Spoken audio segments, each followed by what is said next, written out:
Bueno, estamos aquí. Mi nombre es Daniel Sarmiento.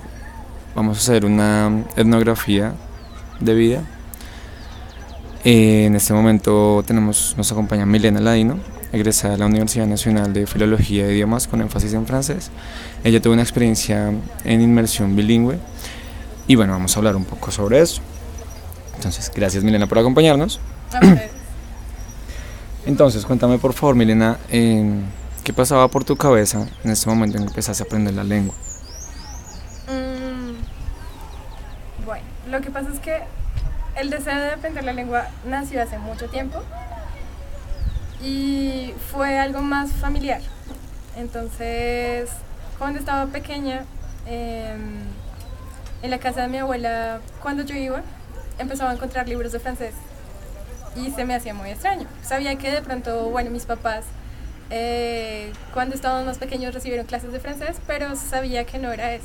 Entonces poco a poco fui indagando un poco, me di cuenta que a mi abuelo le gustaba muchísimo el francés y después de un tiempo me di cuenta que tenía tíos en Francia, que yo no sabía y que yo no conocía, tenía primos también. Y a partir de ahí nació como el deseo de aprender esa lengua, de poderme comunicar con ellos, escribirles y demás. Entonces, después de unos años ellos pudieron venir acá y así empecé yo, aprendiendo juegos de manos, aprendiendo los números, que eran cosas que ellos me enseñaban, las prendas de vestir. Entonces esas fueron mis primeras cosas. Ya después, cuando crecí, salí del colegio, estudié otra carrera incluso, me di cuenta que lo que yo quería hacer no era lo que estaba haciendo, sino que tenía que descubrir mi propósito en la vida. Y para mí eso fue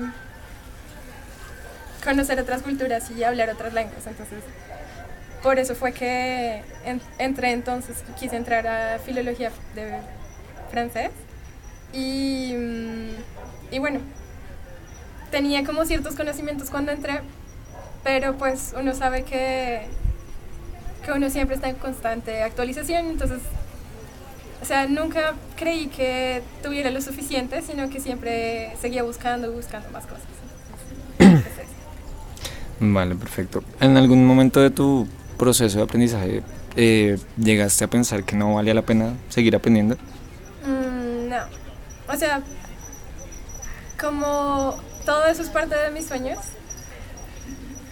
sé que todo eso en algún momento me va a servir y me iba a servir. Entonces, o sea, nunca sentí que no valiera la pena hacerlo. Siempre dije, este es mi sueño, esto es lo que quiero hacer y vamos por allá. Vale, perfecto. Entonces cuéntanos por favor un poco más ya de la experiencia que tuviste en Francia. Tengo entendido que estuviste en otros lugares. Cuéntame por favor pues, los lugares en los que estuviste y un poco sobre la experiencia que tuviste allá. Bueno, mi primera experiencia, creo que en un contexto bilingüe, trilingüe, no sé, fue en Marruecos. Fue una decisión que tomé más o menos en quinto semestre. Quería irme a un lugar lejos y muy distinto de nuestra cultura.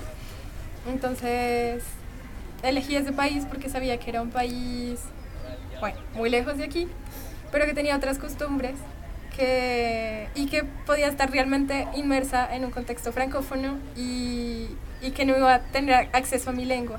Entonces era un desafío para mí de vida y creo que fue una de las mejores decisiones que pude haber tomado. Entonces ahí no solo fue el choque de la lengua, fue también un choque cultural, un choque de religión, porque todo es completamente diferente, de las costumbres también. Pero uno descubre que detrás de todo eso está el ser humano. Entonces fue una experiencia muy bonita. Tuve que hablar solamente en francés porque en español no me entendían y empecé a aprender un poquito de árabe. De árabe, ok. Uh-huh. La segunda experiencia fue en Canadá. Allí solo fue un corto tiempo, fue una semana. Fue en un foro que se llama Foro de Jóvenes Embajadores de la Francofonía de las Américas. Entonces éramos 50 jóvenes de todos los países de Latinoamérica, de Centroamérica y de América del Norte. Y lo que nos reunía era el francés. Entonces, allí también hubo choques un poco de pronto de lengua, pero, pero lo bonito era que, bueno, hablábamos todos francés, pero cada uno tenía su acento y eso era lo que teníamos o lo que queríamos valorizar, que no importaba lo que nos separara, sino que nos unía el francés. Y también fue una experiencia muy bonita, conocimos gente pues de toda América y hicimos reflexiones de lengua y de comunidad muy bonitas. Y la tercera fue en Francia, el año pasado. Estuve enseñando mi lengua en Francia, entonces era profesora de español, pero en todo el contexto de afuera me manejaba en francés para poder vivir. Pues creo que haberlo estudiado aquí me ayudó muchísimo, me abrió muchísimas puertas, porque ya tenía conocimientos de cómo era la cultura francesa, pues tenía cierto nivel ya y eso me permitió adentrarme un poquito más en la cultura. Contrario a lo que pasaba con otras compañeras que no tenían tantos conocimientos del francés, entonces estaban un poco más solas en la cultura. Entonces yo siento que las personas me acogieron muy bien y me abrieron un poco las puertas hacia lo que eran ellos. Listo, vale, genial. Naturalmente, pues hay, como decías, diferencias culturales completamente. Quisiera saber si adoptaste alguna, no sé, algún hábito que obviamente no tengamos acá y que aún lo asumas, que lo practiques todavía, no sé. Pues, por ejemplo, pues de pronto es algo muy simple, pero por ejemplo en Marruecos tienen el hábito de tomar té de menta. O sea, es un hábito que ellos tienen, tomar té de menta con todas las comidas. Las comidas son muy diferentes a las de nosotros, es una comida colectiva, no es individual.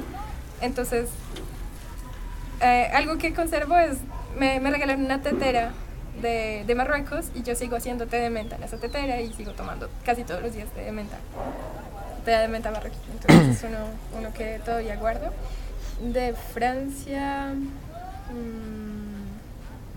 en el momento no recuerdo, por lo que es una cultura un poco más cercana a la de nosotros.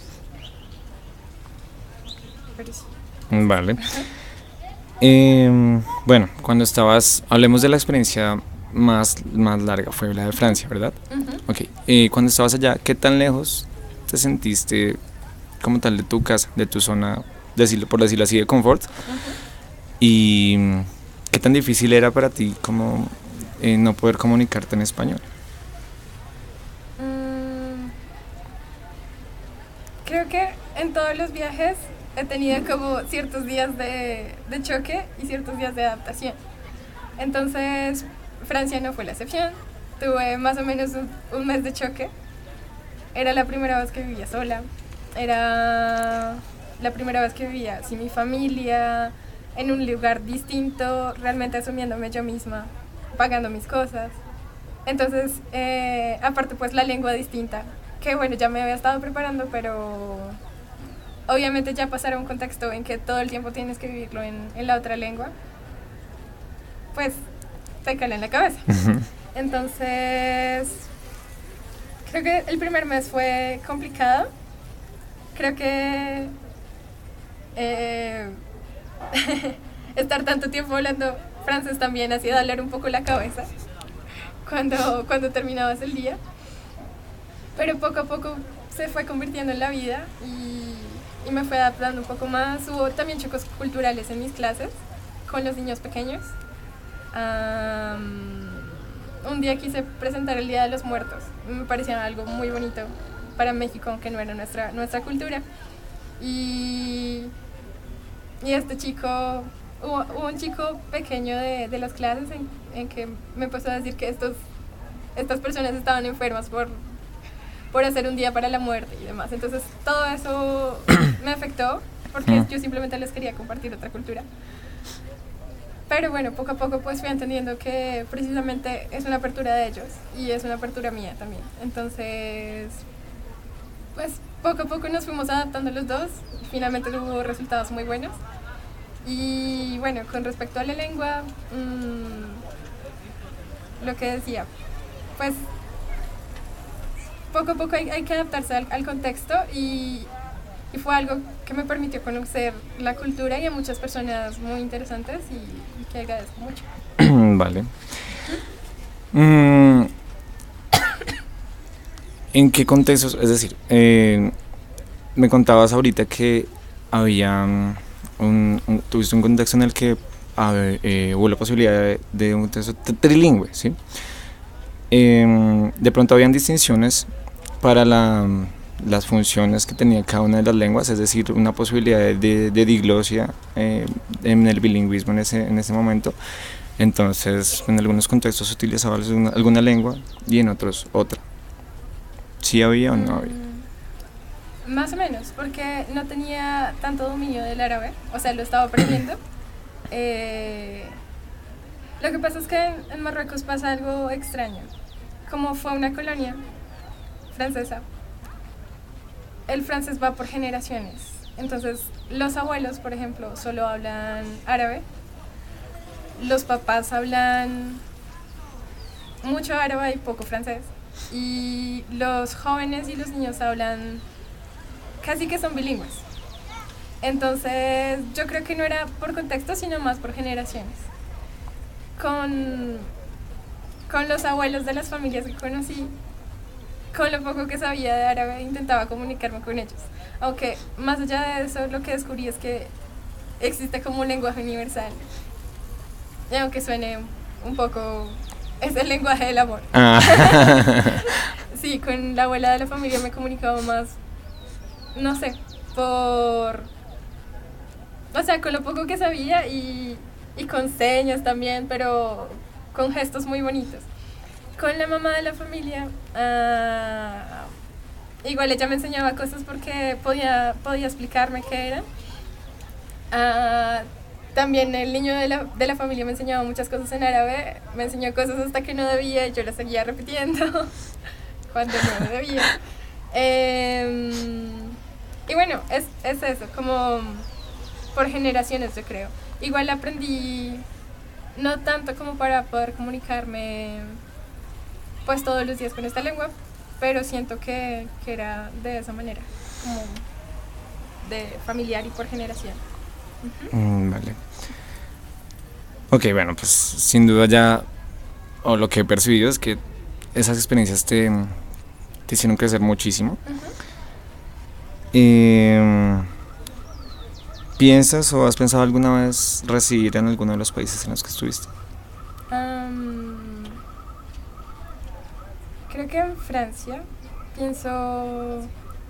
allí pienso volver y hacer mi maestría, aunque pues todavía lo estoy pensando. Pienso de pronto también descubrir otro país, aventurarme y retarme a mí misma, de pronto en otro país de otra lengua. Entonces estoy todavía en eso, escogiendo ver si Francia o otro lugar. Vale. No sé, ¿cuál crees que es el aspecto como, yo supongo que hay muchos, pero como el más importante de tu experiencia bilingüe en Francia o en cualquiera de los contextos en los que estuviste? Como el punto más importante, lo que se debe tener más en cuenta en ese momento. Creo que siempre hay que estar muy abierto, es decir, no pensar que nuestras costumbres son las costumbres que deben ser, que nuestras costumbres son las buenas costumbres, que nuestra lengua es la correcta. Hay que estar abierto en que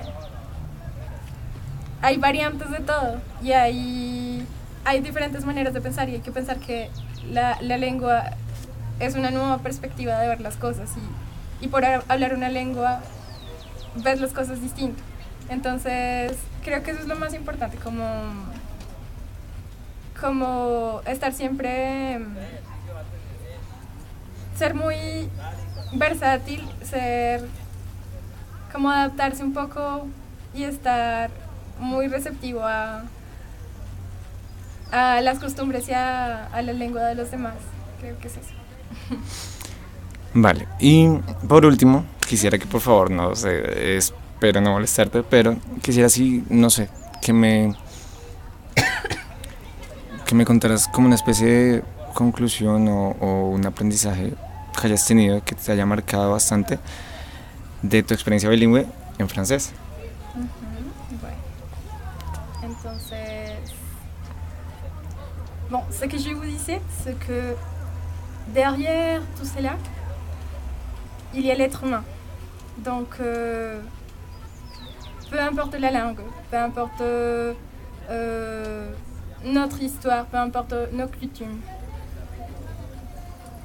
tout ce qui est important, c'est ce qu'il y a au-delà de tout cela, c'est l'humanité.